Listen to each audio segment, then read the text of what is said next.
Hey guys, what's up? It's Stacking Chairs, the youth ministry podcast all about serving in youth ministry, whether it be youth group or youth camp, whatever God has you serving in, that's what we're talking about. I'm one of your hosts, Josh Balhamus. I'm joined by my fellow host and good friend, Kyle Gray. Josh, I have an interesting story to tell you. I was at a wedding. We didn't weed. Okay. A wedding this weekend. Yeah. It was my first wedding that I was ever translated while I was speaking. So that was interesting. Yeah. But the guys that stacked the chairs laid them on their back and stacked them high like a tower. Do they have anything like supporting it? They had nothing supporting them. They just stacked them up. And it made me think, probably not the safest thing in the world because... That sounds like a liability. It is, but I think of it more like an obstacle course.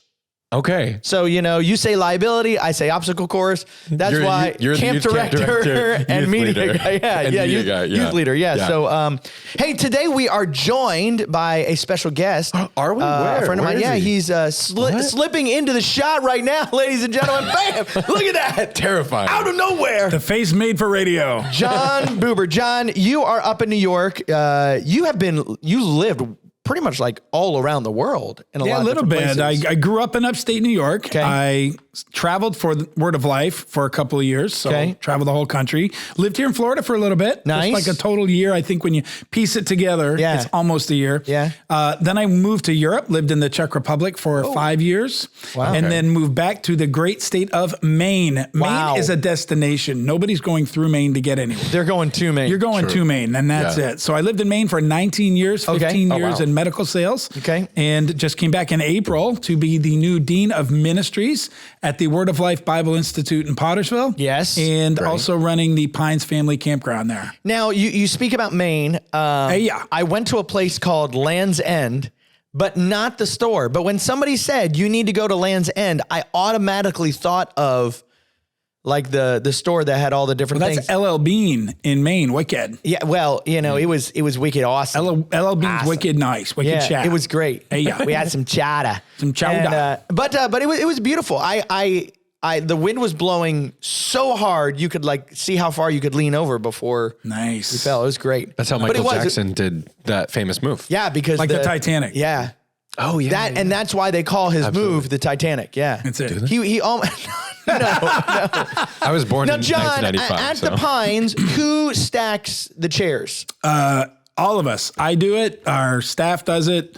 Just not the guests. We like to do that for them. I thought about making that a game one time. That's clever. Who can stack the chairs? Who can clean up the youth room the quickest? I used to do that to my kids. Yeah.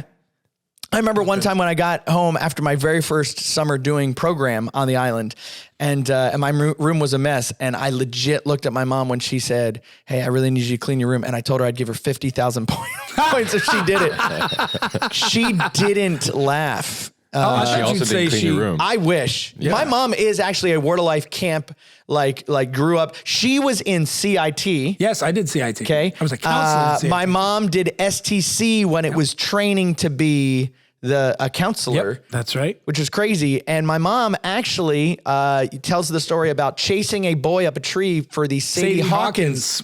And she didn't even have khaki pants on. No. But they chased me into the lake. Really? Oh, yes. Wow. It's crazy. That's crazy. Yeah. Hey, so John, you talked about this. I think it's a very interesting thing.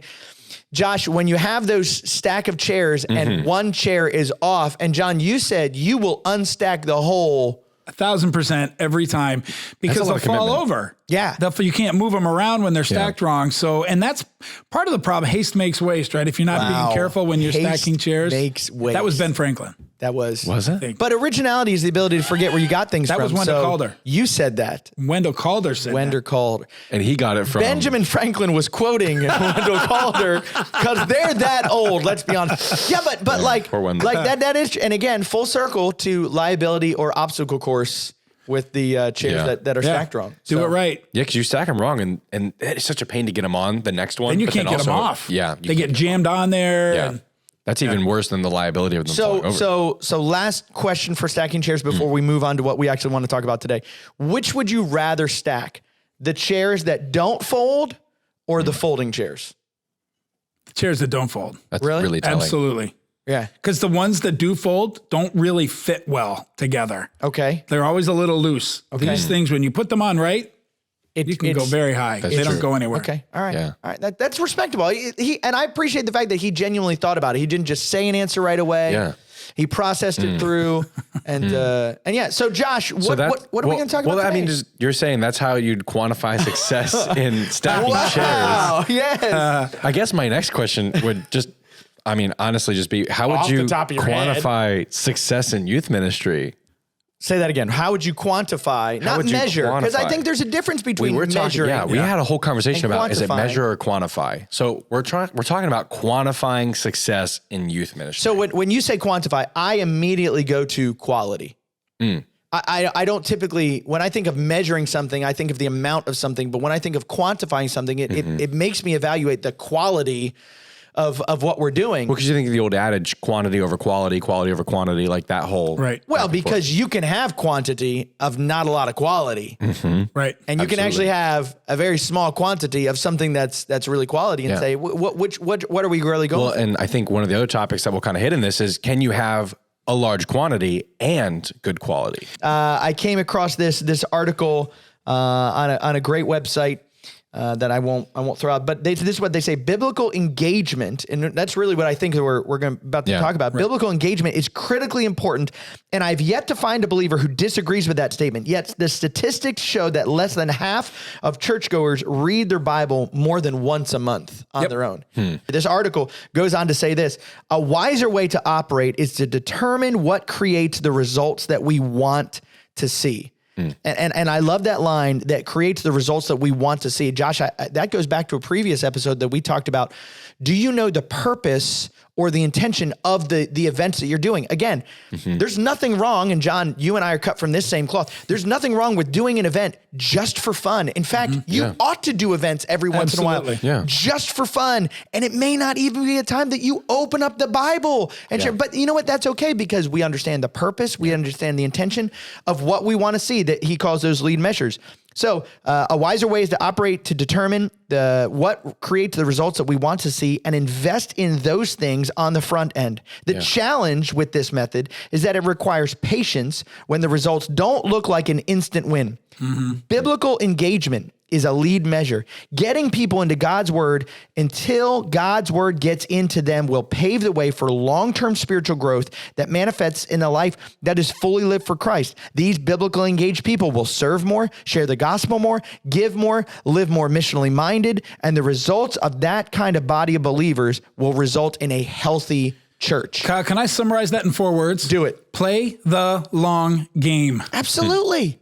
And how many times, okay, so let's put it back in the context of youth ministry. How many times do we see that young person fully engaged when they're in children's ministry, fully engaged as they're growing up, maybe even still connected when they're in middle school ministry, but something happens that they drop off when they get into junior high, when they get in their junior year or their senior year, or even after they graduate. And John, Josh, I think it's because we haven't engaged them in the ministry, or really we haven't looked at the long game of getting the ministry engaged in their life. Yeah, we babysat them. So the Pine Tops Council did a report, you're probably familiar with it, looking at the year 2050 and what the church will look like if current trends persist. Okay. What we found in that study that they did, that foundation did, is that, and it happened last year, 1 million Gen Z a year are deconstructing. So they're not leaving their church and looking for a different church. They are becoming a nun, no affiliation whatsoever. Wow. If these numbers do not change by 2050, we will lose 38 million young people. Wow. 38 million, wrap your head around. New York City and Philadelphia put together. Wow. Now, here's the good news. If we can get back to previous retention rates without even growing, right? Just getting back to previous retention rates, we will reach 46 million young people. Wow. With the gospel. So we are really, truly at a crossroads in ministry. And frankly, we're in a crisis in ministry at the same time. Another study showed just this year that in 2021, 38% of all evangelical pastors seriously contemplated walking away, not from their church, but from ministry altogether. Wow. Leaving the ministry. And when you broke that down by age group, at 45 years of age or younger, 50%. Wow. Seriously considered leaving the ministry. So follow me here. I've got 1 million young people a year walking away, and the age demographic that can connect with them more readily are on the fence at a rate of 2 to 1. Wow. About even just leaving the ministry altogether. So the church, whether we know it or not,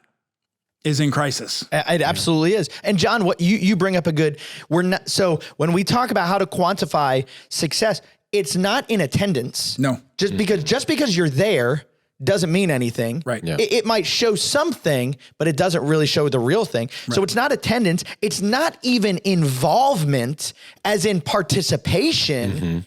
It's, am I allowing it to flow through to me that it results in the core of who I am? Correct. Because a pastor could get up, he attends every week, he's involved and he participates in preaching every single week, but you're laying out statistics and an inside engagement that says, it doesn't matter if I showed up or even I participated. It had nothing to do with the core of who I was and who I am. And I'm discouraged. So the number one problem last year, when asked by Barna about what their number one challenge is, pastors said, I can't get people to help.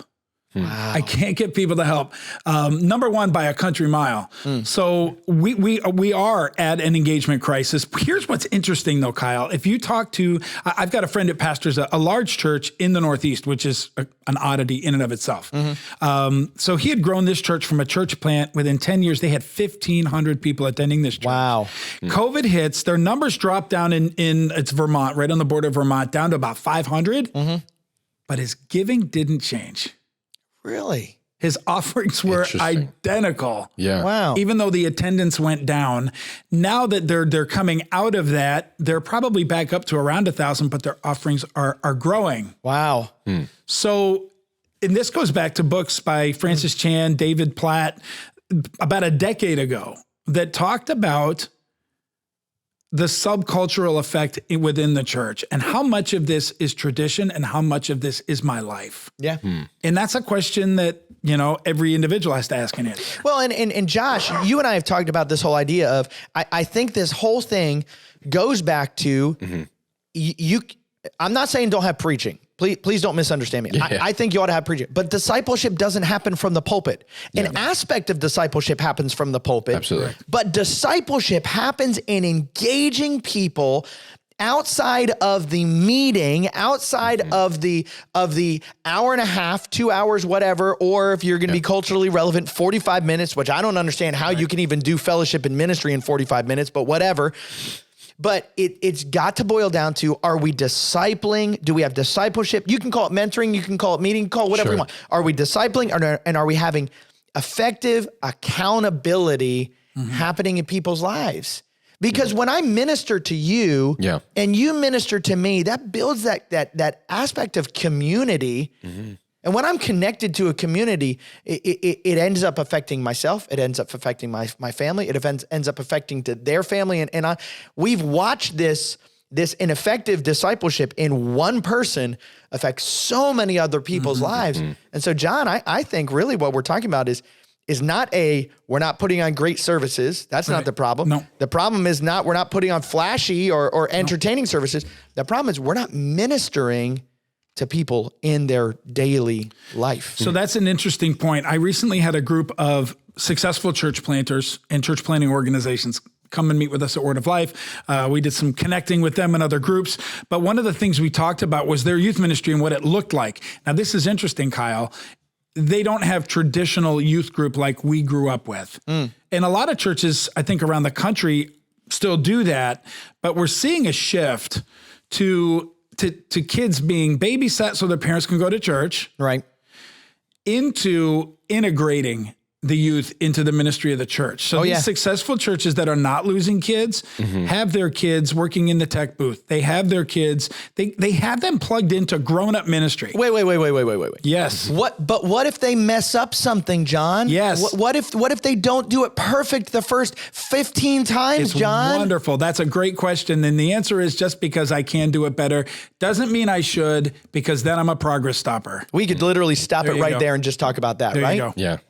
No, but so what are the results? How are they doing? Fantastic. I mean, continue. The kids aren't walking away. What? Because they own it. This isn't my parents' church. This is my church. Yeah. I work on the camera on Sunday morning. I'm babysitting the kids. I have an adult ministry. I have a place where I belong, where I am needed, where I am serving. And when I turn 18, I'll walk away from school, but I'm not walking away from this, because it becomes a part of their identity. Josh, you played sports growing up. Yeah, absolutely. You played a couple different sports. You were involved, hyper connected to the team, hyper connected to the coach. What was that connection as to why you played on that sports team? And there's a method to my madness, but yeah. I'm scared that I'm going to give the wrong answer. No. Give the wrong answer. That's okay. Wait. Just like the sound kid who presses the wrong button on the soundboard. Right. So Press it. see, I pressed the wrong button. It just, you know. Well, I didn't have it turned on. That's okay. There you go. One bit of applause. So, Josh, okay. Why did you stick with that sports team? I would say because I enjoyed the community. I enjoyed winning. Okay. We liked playing together. I mean, Did you have a good coach? we had a good coach. We had a good team. Did you win every game? We did not win every game. Did you have the same coach every single time, every single year? Yeah. Okay, that's great. Did you ever make mistakes during the game? Me, no. Other kids. Other obviously. guys? Other kid. Yeah, I mean, they were. You sat that bench perfectly. You never Nice. did In one Baseball, wrong thing. I only sat the bench. Good job. Yeah. And so okay, Yeah, it was so let's press pause on that, because here's the deal. I think so many times we go back to our experience of I was a part of something and we won and we were connected, and even in losing, it bonded us together. That's not what kids are thinking about today. That's not how they function today. Yeah. And I think a lot of youth pastors, and hear me out, okay? Hear me out.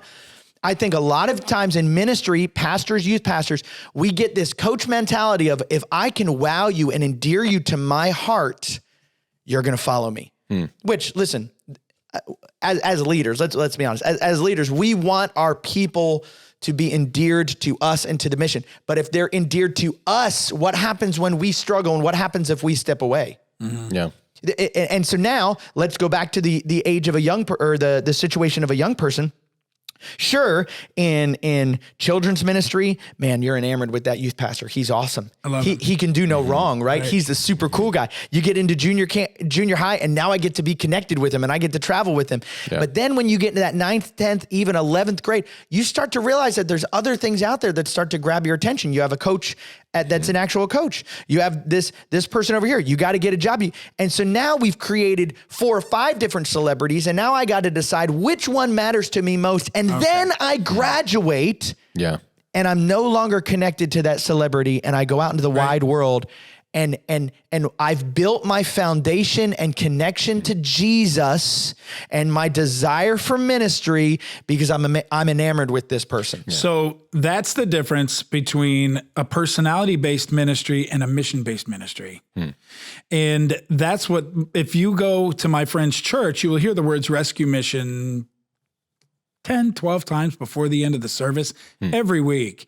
And he's understood that a pastor's job isn't just to teach necessarily, that's a piece of it, but his real purpose is he's the conductor of the orchestra. I have to keep the tempo. I have to keep everybody moving together. So the most important thing I can do is keep the mission of the church front and center. And the best thing that we can do with young people is not connect them to people necessarily. Sure, follow me as I follow Christ. Amen. But to connect them to the mission. Well, and John, let me ask you to go a little deeper with that, because you quoted Paul. I was literally just thinking, okay, let's talk about the Apostle Paul here, because he was a little bit of a celebrity. Sure. Okay. So much so that I am of Paul. Yep. I am of Apollos, right? I'm of this. And yet, how many times in his letters does he talk about, hey, I want you to know you as a church are encouraging this church over here. Right. So how do you balance, or how have you found to balance that? Yes, God absolutely uses me, and God absolutely will. I mean, John, you've been around long enough that people, I guarantee you, have come up to you and said, man, you made it, whether you realize it or not, you made a difference. There was this moment, or there was this message, or there was a thing, and it was you.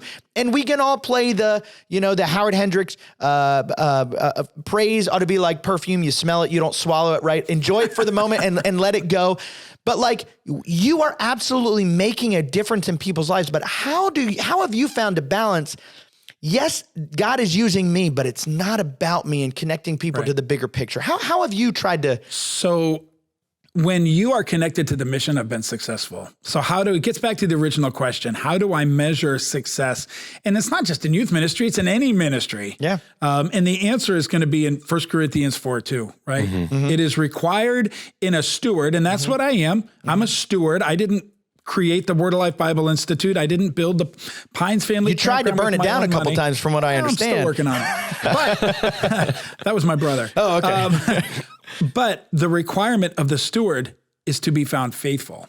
Yeah. And I think part of where we've gone wrong is we've measured success by numbers, and I get that. You count people because people count.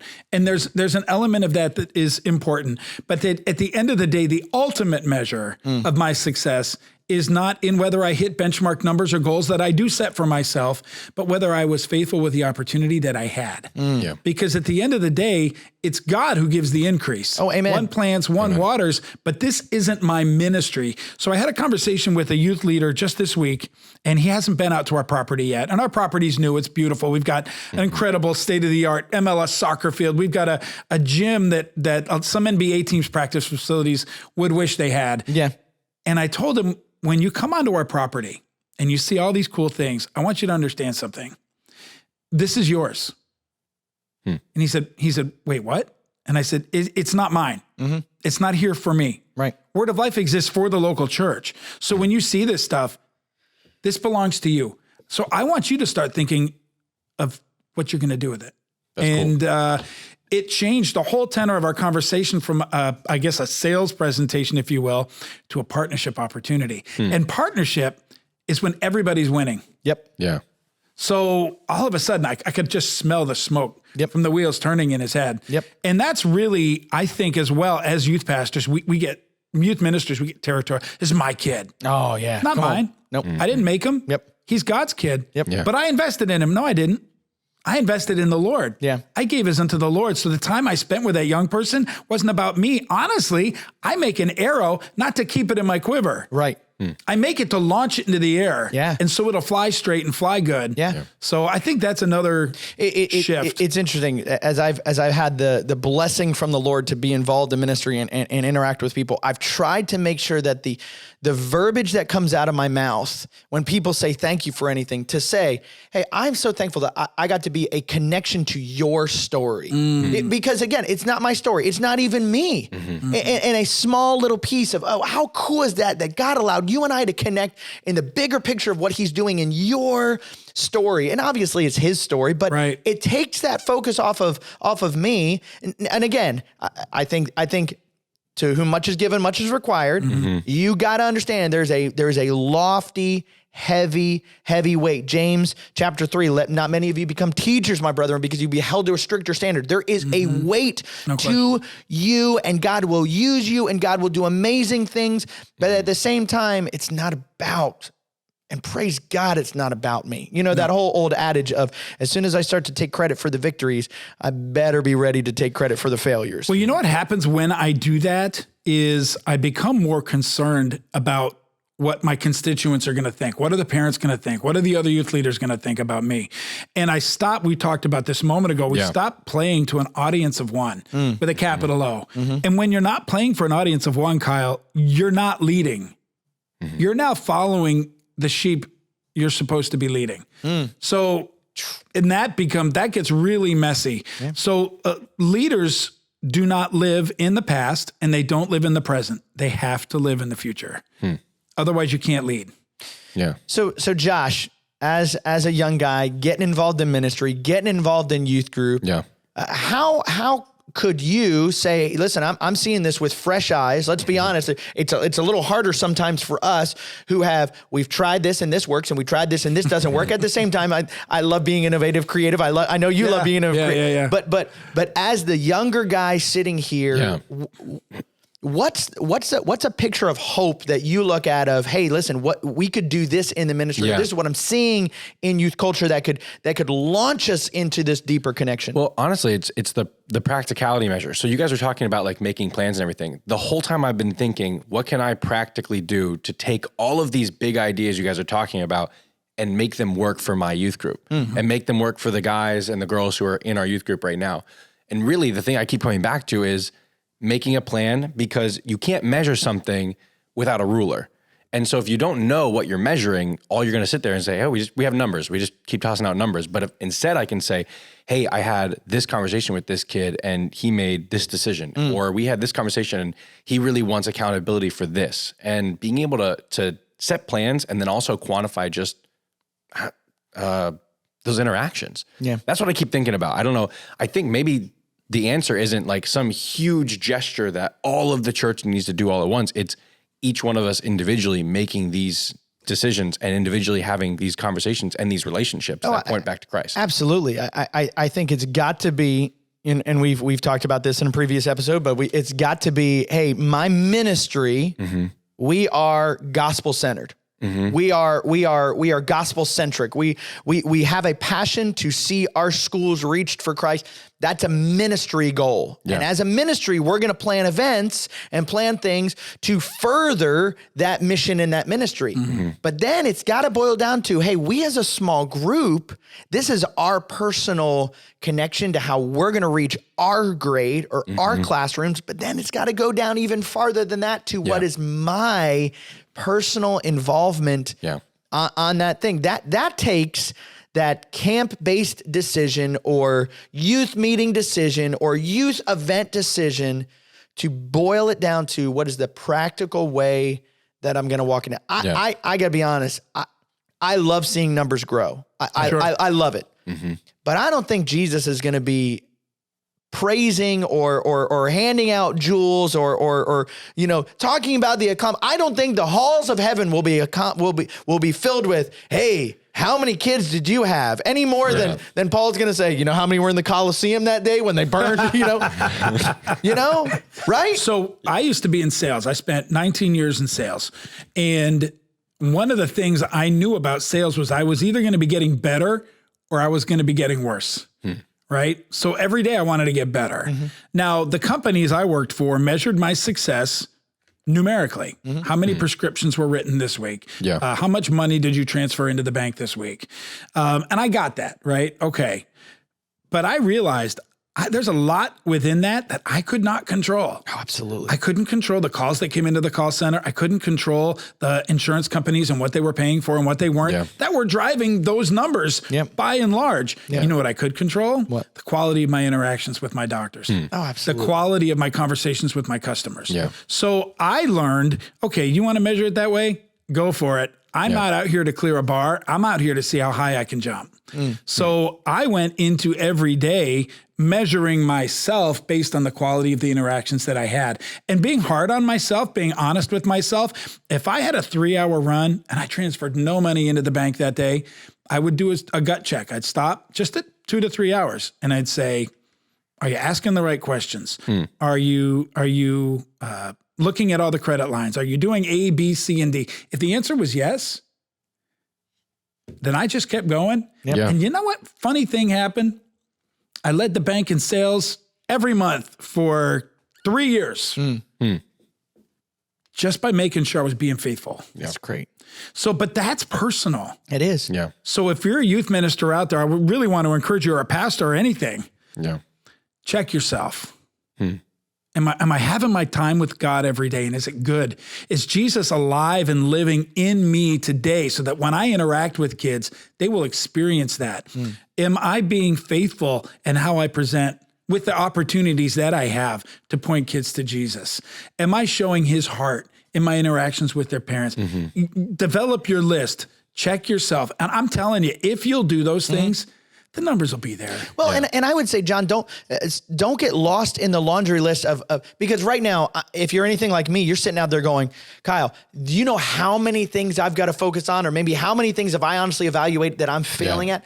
Start somewhere. Start with one. That's right. Start with one, maybe start with two, get to a point where you've got 4 things where, again, you're never going to be perfect, right? No. You're never going to be Except perfect. my wife. Amen. But to sit down and go, okay, what is it? I've got to focus on my personal quiet time, right? My personal connection to the Lord, my personal gospel witness, my growth. So sorry. No, you're good. I don't think I've asked this question on the podcast before, but one of the questions that I interact with youth leaders all the time, I said this, here's the deal. If you've known Jesus longer than these kids, if you've been the youth pastor longer than some of these kids have been in the faith or even growing, but also as the leaders in ministry, if we are the ones that have been in the word the most, should not we be the ones that are changing the most? Amen. And how many times, again, when I look at the success even of a youth event, do I go, how did God change their lives? Well, that's not a wrong thing to ask and to pray for, but at the neglect of me asking God, first and foremost, how did you change my life through this? Then I've started the conversation of success in the wrong direction. Yeah. So Josh, what were you going to say? I was going to say, this reminds me of what Jason Lamb talked about. I mean, he talked about like you're pushing kids to share the gospel, and you're asking them how many times they've shared the gospel with their friends, but are you sharing the gospel? How many times are you? Right. Yeah. And that's, and I mean, even just this past week, I had one of my guys message me and we were talking a little bit, and he's like, I made a vow to God that he had a falling out with a friend who is not a Christian. And he's like, I made a vow to the Lord that like the next time I got to talk to them, I would present the gospel to them. And just like that he just had like that burning in his heart, because we've been talking about it at youth group. And I'm asking myself, because right now I'm having conversations with my neighbor about like, there's just, I live in a small HOA community, which means there's HOA drama. And the lady next to me is dealing with a ton of stuff right now. And she's like wanting to sell her house. And I'm like, am I actively seeking opportunities to share the gospel with her, because she might not be around and I might miss my opportunity. And I've been trying to plant seeds, and I'm like, am I trying hard enough? And he's been encouraging me just by him saying, hey, the next time I get a conversation with this person, I'm going to share the gospel. I talk to my neighbor, maybe once, twice a week. Am I actively seeking opportunities to share the love of Christ and share the gospel? Or am I just sitting there and listening to the gossip of what's happening? Man, that's a great question. Yet, it's easy for us to, if I were to ask you, what are your priorities? You could probably go 1, 2, 3, 4, 5, faith, family. Okay, what does that faith look like? Well, my time with the Lord and prayer and attending church. And okay, you probably got all these on paper, what I would call my philosophical priorities, right? The trick is making my philosophical priorities and my practical priorities match. Yes. Yes. That's the real trick. Well, and if you want to really evaluate, don't tell me what your practical priorities are. Let's sit down and let's review your calendar over the last week, and let's display what your practical priorities were. Right. Because I can talk a big game, but then you go look at the proof of the pudding, and it doesn't always match up with what I said. So, John, you quoted this verse as we head towards landing the plane. Let me read the bigger section of it. 1 Corinthians chapter 4, starting in verse 1. Let a man regard us in this manner, as servants of Christ and as stewards of the mysteries of God. In this case, moreover, it was required of a steward that one be found trustworthy or faithful. But to me, it is a very small thing that I may be examined by you or by any human court. In fact, I don't even examine myself, for I am conscious of nothing against myself, and yet I am not by this acquitted, but the one who examines me is the Lord. Amen. And again, I think Paul, I mean, he's making the argument of we don't compare ourselves to ourselves, because I can always find somebody better than me. I can always find somebody worse than me. And I don't think he's sitting there going, hey, you don't have the right to hold me accountable or judging me. He's saying, no. I first and foremost have understood that God is going to judge not my activity, not my attendance, not even my involvement, but my faithfulness. Because again, let's just all be transparent, and let's have this moment of like inner awkwardness of like, I'm not as faithful as I like to talk like I am. Sure. I am not. I can attest to that. and so readily and regularly evaluating, hey, God, how are you working on my heart to not just let me like lead and have people be wowed. Yeah. But is there evidence that I know I can stand before you who sees all things? What does that say in 1 Corinthians or Hebrews 4:12? It's the word of God that divides the soul and the spirit. But then 4:13 that we all neglect all the time. Nothing is hidden from God's sight. Everything lays open and bare before him who we must give an account. And so youth pastor out there, I don't say that to discourage you. I say that to say, number one, you've got an incredible opportunity this week. You know why? Because you're still in that position and you're still alive. To say, hey guys, maybe we need to redefine what we're doing and why we're doing it. I know sometimes we don't want to shut down the play calling in the middle of the game, but all of us watch our favorite sports team not playing well and going, call different calls. Hey, youth pastor, it may be time to change that playbook and to start calling different calls, because that's what you're going to be graded on, your faithfulness and how God's working through you and how faithfulness to live before an audience of one. That's what Paul says right there. I don't care what anybody else thinks. What matters is what God knows. So am I being faithful to my audience of one? And that's all that matters. Absolutely. Hey, Josh, I think it's about time to move into small group. Now, John, as we talk to you, but as you don't know, small group is a time where we just kind of pull it in. We usually share something either funny or kind of like focused. John, you have got some amazing stories. And so I know you don't have time to tell them all, but here's what I would love to have you talk about. You grew up as a ministry kid that for some reason is still involved in ministry. Yeah. All right. So give us some hope out there, either for a youth pastor that has kids to say, hey, listen, it's okay to laugh. It's okay for it not to go perfect. I've had blunders, and yet I'm still able to be out being a blessing. Tell us a little bit about your experience. Share with us something being a ministry kid. Blunders, being a ministry kid, getting in trouble. Sure. Getting in trouble. You want to go to getting in trouble? Oh, I wanted to go into getting in trouble because listen, he's still sitting here. I can always edit out. I'm trying this part, right? No, I'm weeding out the ones I know I can't talk about. That's right. There we go. Okay. Think about it. Good start. Good start. Man. So as a ministry kid, I always knew where that line was, to where if I go over that line, I will get in trouble. Did your parents have a look like or was it a word or was it a motion that they did that you were like, oh, no, you know what it was? My dad was really smart. He made us think that he was just unstable enough to where he might actually kill us. Wow. But we knew he loved us and probably wouldn't. And if he did, it would just be his crazy and not him. That's awesome. But we weren't quite sure. Like, I know he won't actually kill me. I think. Yeah. The authorities can take down, but Well, we've all met Paul before, so that doesn't surprise me, I don't think, a little bit. I remember one time, it wasn't my parent, it was another parent.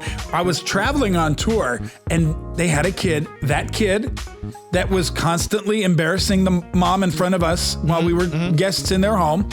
And we came down to breakfast the next morning, and he was going. He was like ready to roll. He was 110 miles an hour. And he opened his mouth, and the mom looked at him and said, "Death is hanging right over your head." Oh my word. And none of us moved at the table. And I saw the kid, and he was thinking, and realized it would not be worth it. And that was the end of the moment. Wow. Beautiful. Death is hanging over your head. To this day, John, my parents tell me the only reason why they made it through my teenage and childhood years is because other people said really nice things about me outside of the house. And so, hey guys, this has been Stacking Chairs, just an opportunity to look at and to evaluate the success. What are we calling success? Why are we calling what we're calling success? And how does that look in your youth ministry? Josh, this has been a great time. This has been a great episode. I had fun. It's a long episode. You get a lot of good meat packed into this sandwich. Woo. Yeah, that's longer than usual. It didn't feel like that. No. That's good. But hey, John, thanks so much for being here. Thanks for having me. We'll see you again next week. See you next time. Yeah. Next week. Yeah.